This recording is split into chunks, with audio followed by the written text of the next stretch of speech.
এবার জাতিসংঘের সহযোগী প্রতিষ্ঠান ইউএনডিপির সঙ্গে প্রতারণা করে $2 লাখ হাতিয়ে নিয়েছেন মোহাম্মদ আসাদুজ্জামান, যা বাংলাদেশি টাকায় প্রায় 2 কোটি টাকারও বেশি। অভিযোগ রয়েছে কুলিং পয়েন্ট ইঞ্জিনিয়ারিং সার্ভিসেস নামে একটি ভুয়া প্রতিষ্ঠান খুলে এই জালিয়াতি করেছেন refrigeration and air conditioning merchants association ব্রামার সদস্য সাবেক সভাপতি মোহাম্মদ আসাদুজ্জামান। শুধু তাই নয়, দেশে গ্যাস আমদানির নামে জালিয়াতি করেও হাজার হাজার কোটি টাকা লুটপাটের অভিযোগ রয়েছে এই চক্রের বিরুদ্ধে। মানিকগঞ্জের সিংগাইরের খাসেরচর গ্রামে গিয়ে অনেক খোঁজাখুঁজির পর অবশেষে দেখা মেলে কুলিং পয়েন্ট ইঞ্জিনিয়ারিং সার্ভিসেস নামের একটি ফ্যাক্টরির সাইনবোর্ডে দেওয়া তথ্য অনুযায়ী এটি প্রতিষ্ঠিত হয়েছে 1994 সালে। কাগজে কলমে দেখানো হয় এই প্রতিষ্ঠানে কর্মরত আছেন 115 জন কর্মচারী। ফ্যাক্টরির ভেতরে ভারী মেশিনপত্র রয়েছে বলেও উল্লেখ করা হয়। RICL TMX, যুগের পর যুগ স্থাপনা থাকে মজবুত। তবে ফ্যাক্টরিটির আশেপাশের বাসিন্দারা বলছেন ভিন্ন কথা। তাদের মতে 115 জন কর্মচারী তো দূরের কথা, কখনো চালুই করা হয়নি এটি। আমরা যতটা জানি এটার সামনে একটা সাইনবোর্ড ছিল, সাইনবোর্ডে লেখা ছিল আপনার কুলিং পয়েন্ট। আমরা পরে এখানে শুনলাম যে নাকি ইনচার্জ ছিল দেখশন রাইট গেটের ইদ্দিস আলী, ফিরে বললো এটা একটা ট্রেডিং সেন্টারের মতো, একটা মেশিন আনবো, অনেক মানুষ কাম করবো। আমি কথা কী কাজ করবো এলাকায় জানলাম না, আমরা যদি কাম করতে পারি ওটা করা যাবে। দীর্ঘ 2-4-5 বছর প্রায় হয়ে যায়, কিন্তু এই পর্যন্ত কোনো কাজের কোনো অগ্রগতি দেখি না, চালু হয় না। এখানে কি সবসময় তালা দেওয়া থাকে? হ্যাঁ, সর্বদাই আপনার যেমন এখন দেখতেছেন তালা দেওয়া, সর্বদাই 24 ঘন্টা তালা দেওয়াই থাকে। সরেজমিনে গিয়ে ভেতরে প্রবেশের পর দেখা যায় সেখানে নেই কোনো কর্মচারী। একটি কক্ষে সাজিয়ে রাখা হয়েছে কিছু অকেজো মেশিন। পাশেই রয়েছে সেই ভুয়া প্রতিষ্ঠানের চেয়ারম্যান আসাদুজ্জামানের কক্ষ। আর বাইরের দুটি কক্ষে লালন পালন করা হচ্ছে হাঁস মুরগি। কোথাও আবার ফ্লোরে রেখে শুকানো হচ্ছে ধান। চালু অনেক কাজ করবো কি, আমি যেটা কমবো সাঁচা কথা কমবো না, আমি মিথ্যার মধ্যে নাই। আসাদুজ্জামান সারা এসে আমার বেতন দেয়, নিজে আমার হাতে দিয়ে যায়, যাই আমার কথা মতন দাম করছি, সেই দামে জায়গাটা আনছে, বুঝছেন না। আইনের জন্য মালিককে দিল, মালিক আইনে তাহলে 1 বছরও আসিল, 1 বছর পরেই নাকি বালি ফেলানোর ডেট পড়লো, বালি ফেলাইলো। তা আমি নাকি ওই মিডিলের ছাড়াই বালি ফেলাইলো। আশেপাশের ঘরে মনে করেন এখানে কটা কপিতর আনছিল আর কটা মুরগি আনছিল।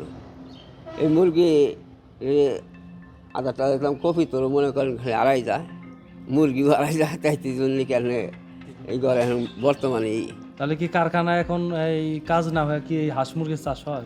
না, ওটা হলো শখ করে পালবে ছিল।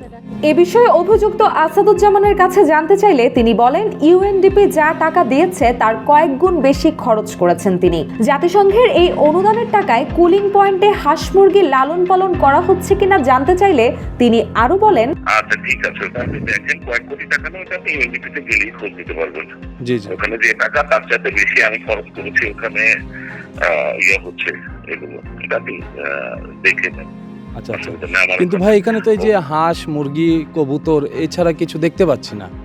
না, ভিতরে তো আমার এটা ফ্যাক্টরি তো এখনো পাইনি, আমি ফিটনেস লাইনটা পাই নাই, যে কারণে এখনো পুরোপুরিভাবে চালু করতে পারছি না। যেমন আপনার ওই কাগজে আমি দেখলাম ম্যান পাওয়ারের কথা বলা হয়েছিল, প্রায় 105 জন বা 15 জন লোক এখানে কাজ করে, এরকম উল্লেখ করা হয়েছে। এখানে সিকিউরিটি গার্ড ছাড়া কেউ নেই। এখানে এখন আমার মানুষজন যাচ্ছে, কাজ করছে, এখনো ফ্যাক্টরিতে 3 ফেজ লাইন যদি চালু না হয় আমি কিভাবে করব। এ বিষয়ে পরিবেশ অধিদপ্তরের প্রকল্প পরিচালক জিয়াউল হক বলেন, পুরো টাকাটাই ছিল অনুদানের। ইউএনডিপির মাধ্যমে কুলার পয়েন্টের টিলার ম্যানুফ্যাকচারিং এর জন্য এই অনুদানের টাকা দেওয়া হয়েছিল। আলাদা প্রজেক্টের আওতায় ইউএনডিপির মাধ্যমে টাকাটা আসছে। হ্যাঁ হ্যাঁ, তো এই ঠিক অ্যামাউন্টটা আমি ঠিক জানি না। 5টা কোম্পানিকে দেওয়া হয়েছে। চারটা হলো রেসি কোম্পানি, আর একটা হলো টিলার কুলিং পয়েন্ট। ওই যে প্রতিটা ইনস্টলমেন্টের জন্য প্রোগ্রেস দেখাইতে হয়, যে এই পরিমাণ প্রোগ্রেস হলে তখন সেকেন্ড ইনস্টলমেন্ট, থার্ড ইনস্টলমেন্ট, এরকম প্রোগ্রেস গুলো ওইটাও ইলেকট্রন করতে হবে যে কোন প্রোগ্রেস হওয়ার পরে সে এই অনুদানে টাকাটা পাবে। তো এগুলো ওই প্রোগ্রেস রিপোর্টের সাথে দিতে হয়, ওইটা পরে চেক করা হয় যে প্রোগ্রেসটা হয়েছে কিনা। এদিকে পরিবেশ অধিদপ্তরের উপপরিচালক ইলিয়াস মাহমুদ বলেন, প্রজেক্টের জন্য ইউএনডিপির দেওয়া অনুদান থেকে এখন পর্যন্ত 4 কিস্তিতে টাকা নিয়েছেন আসাদুজ্জামান। টাকা দেওয়ার আগে ফ্যাক্টরি পরিদর্শন করা হয়েছিল কিনা জানতে চাইলে তিনি বলেন, কয়টা কিস্তি তুলে নিছে এটা ভাইয়া? এমনি আপনারা কি প্রজেক্টটা পরিদর্শন করছিলেন অনুদানটা দেওয়ার আগে? ওই কারখানা কি আছে ঠিকঠাক, মেশিন টেশিন আছে? আমরা লাস্ট যখন করছি তখন ছিল, লাস্ট করছি আমরা গত বছরে তখন ছিল। আচ্ছা আচ্ছা, আমি কয়েকদিন আগে এটা ফ্যাক্টরিটা দেখলাম আর কি নিজে গিয়ে। ওখানে কারখানা বলতে কিছু নেই, একটা ঘর আছে, হ্যাঁ, একটা সাইনবোর্ড আছে সামনে, সাইনবোর্ড বলতে একটা ব্যানার, আর ভেতরে মুরগির ফার্ম আছে। মুরগির ফার্ম? হ্যাঁ, আমি যে ফুটেজ সহ নিয়ে আসছি ওখানে কি অবস্থা, আচ্ছা, লোকজনের সাথে কথা বলবো। আমরা তো এটা ছিল। এসি গ্যাস আমদানি চক্রের মূল হোতা এই আসাদুজ্জামান। তার আরেক পরিচয়, তিনি মোহাম্মদপুর থানা আওয়ামী লীগের রাজনীতির সঙ্গে সক্রিয় ছিলেন গত সরকারের আমলে। স্বৈরাচার সরকারের পতনের পর ভোল পাল্টেছেন তিনি। এছাড়াও আওয়ামী লীগ সরকার পতনের পর মোহাম্মদপুরের বাসিন্দা এক শীর্ষ সন্ত্রাসী কারাগার থেকে মুক্তি পান। ওই সন্ত্রাসী এখন কাজ করছেন আসাদুজ্জামানের হয়ে।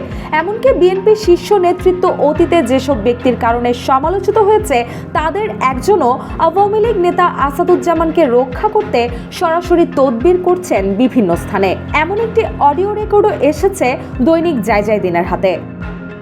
রুশা সুর, জায়জায়দিন।